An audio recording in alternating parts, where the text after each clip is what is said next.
Olha só, gente, deixa eu destacar aqui para você agora que nós estamos recebendo aqui o professor doutor Arnaldo Eugênio.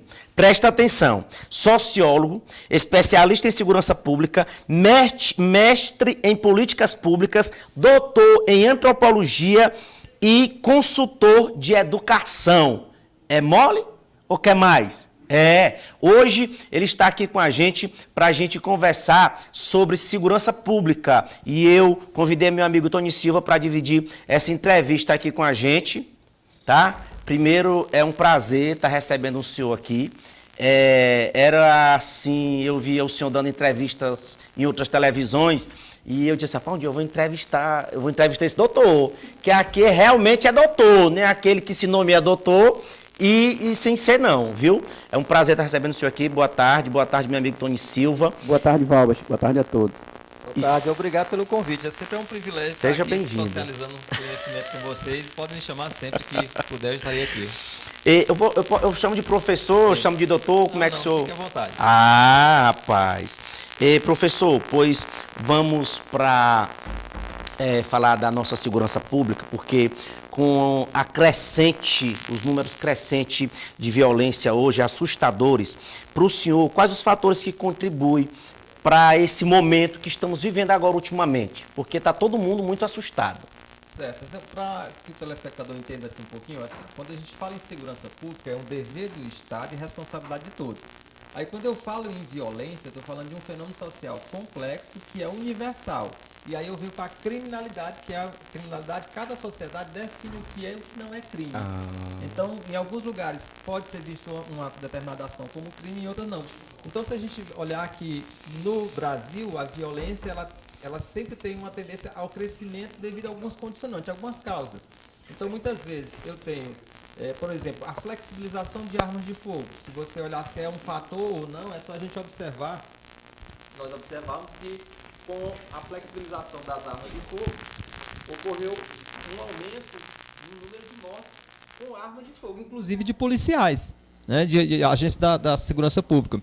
Se eu tenho também as condições econômicas, se elas apertam muito os indivíduos, eles tendem a pilhar o capitalismo, ou seja, a cometer pequenos atos, delitos, não necessariamente que ser desempregado ou ser pobre seja sinônimo de crime. É no sentido de que as condições de sobrevivência levam o indivíduo ao extremo. E muitas vezes por falta de uma educação de qualidade, por exemplo, a educação no Brasil ensina a passar no Enem e não para a vida. Ou seja, quem não passar no Enem vai fazer o quê da vida? É verdade. Né? E professor, eu sempre dou o meu conceito aqui sobre a responsabilidade da segurança pública, mas eu quero ouvir de um professor doutor de quem é a responsabilidade efetiva da segurança pública, eu falo de uma forma em geral.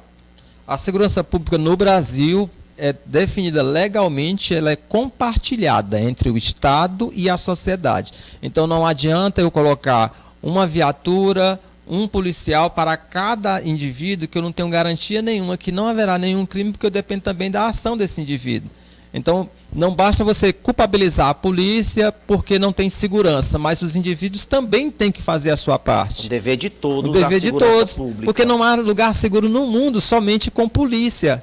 Ela não vai resolver. Se fosse assim, o Brasil seria o lugar mais seguro do mundo. É o país que tem o maior número de polícias, variedade de polícia. Eu tenho polícia militar, polícia civil, polícia rodoviária federal, polícia ferroviária. Eu tenho polícia em todos os aspectos que você possa imaginar, polícia ambiental. Ou seja, e nem por isso... O Brasil ele é o país que tem o maior número de polícias. De tipificação de polícias, né? Então, se você vê cada tipificação civil, militar, rodoviária federal, ferroviária, polícia ambiental, guarda municipal, e nem por isso conseguiu dar uma sensação... O que prometeram para nós é o seguinte: anterior ao Estado, antes da invenção do Estado, o indivíduo podia fazer a justiça com as próprias mãos.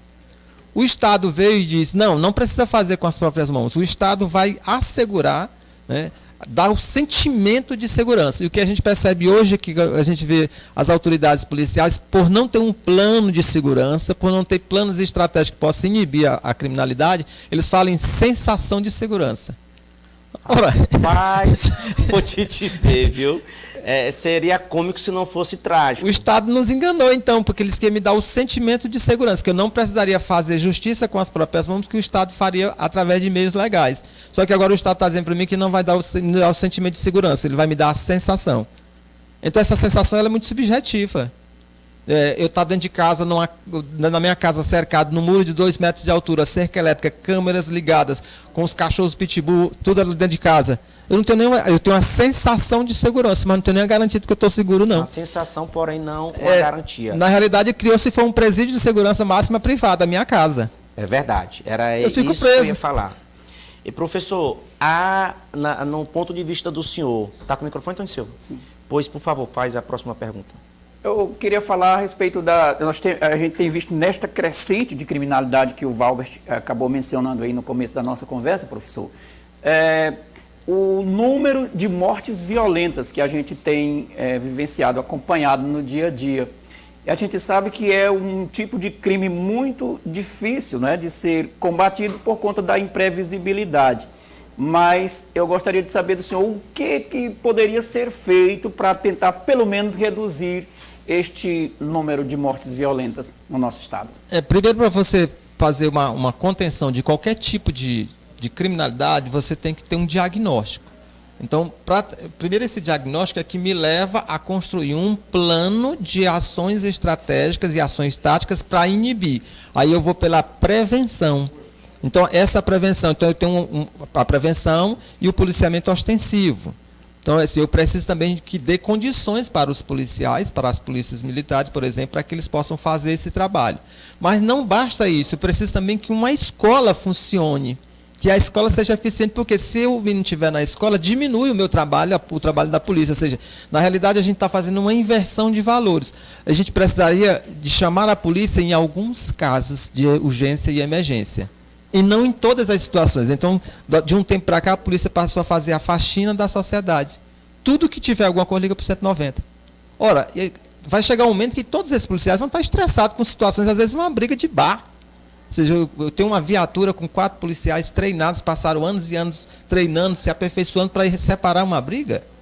Ou seja, é o papel da sociedade, aí é o papel do dono do bar. Lá na escola. Aí eu tenho na escola, começar aos princípios, aos valores. Então é todo um processo.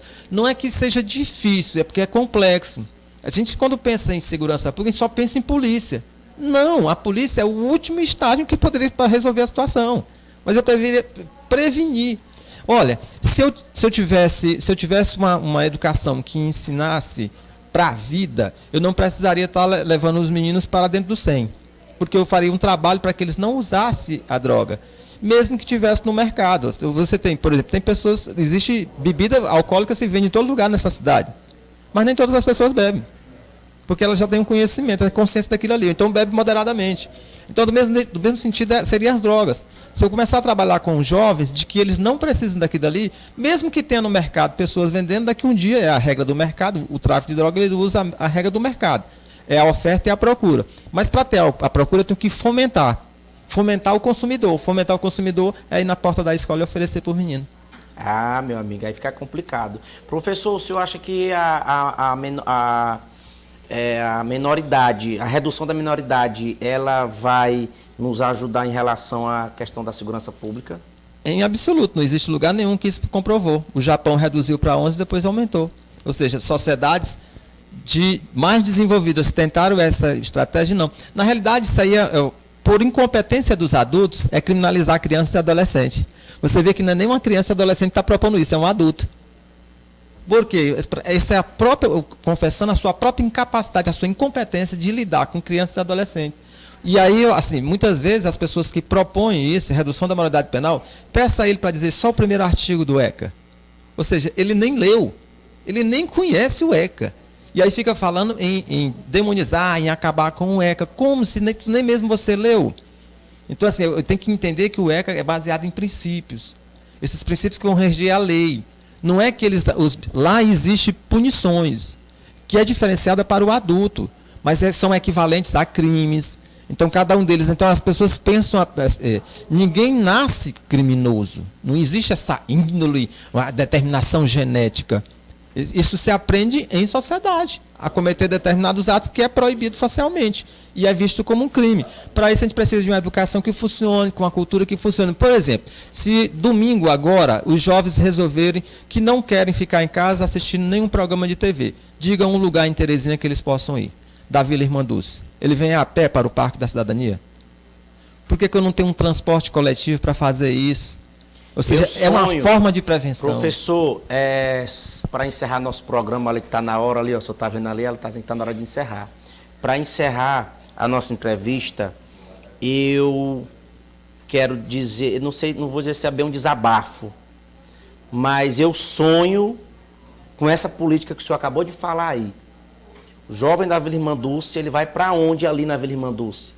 Onde é que existe um parque ambiental, onde é que existe uma área de lazer, um cinema, possa, teatro. Distrair essas pessoas e daí então tirar elas de caminhos errados. Eu lembro a você. Eu sonho com essa política, professor.